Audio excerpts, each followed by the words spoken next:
Арнайы қаулы қабылданғалы министрліктерде күнде кешкісін осындай кептеліс, ұзын сонар кезек 2 айдан бері қалыпты жағдайға айналғандай.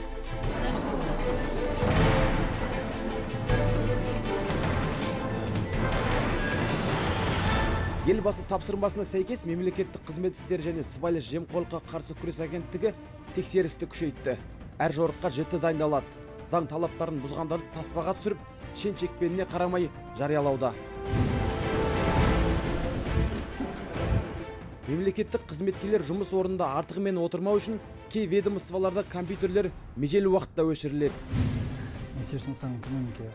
Ұлттық экономика министрлігінде компьютерлерді орталықтан өшіру шатдаун бағдарламасы орнатылған. Ол жұмыс уақытысы аяқталғанда автоматты түрде сөнеді. Істеп жатқан жұмыс аяқталмай қалса, қызметкерге құжаттарын сақтап алуға 5 минут беріледі. Ал таңертең жұмыс уақытысы басталғанда ғана қосылады.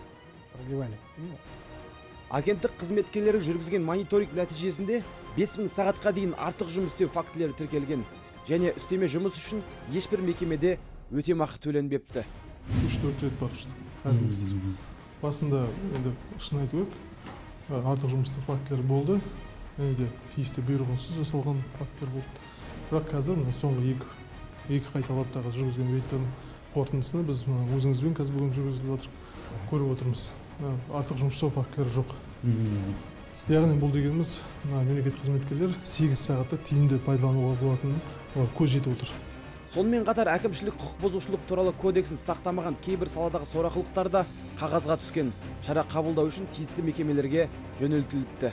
Еңбек инспекциялар тексеру жүргізіп, оның қорытындысы бойынша әкімшілік құқық бұзушылық кодексінің 89-87 баптары бойынша жауапкершілігін қараған болатын. Оның ішінде лауазымды тұлғалардың және де мемлекеттік мекемелердің өзіне осы әкімшілік құқық бұзушылық айыппұлдар немесе ескертулер салынған болатын.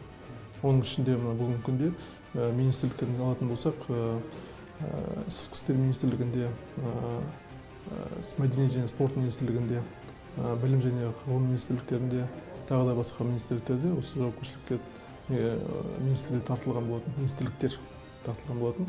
Жақында мемлекеттік қызметкерлер арасында жұмыс кестесіне қатысты сауалнама жүргізіліпті. Соның қорытындысына сүйенсек, көпшілік икемді жұмыс кестесін енгізуді қолдайтындарын жазған. Бұл мектепке дейінгі жастағы балалары бар, сондай-ақ жұмыс орнынан шалғай тұратын адамдар үшін маңызды.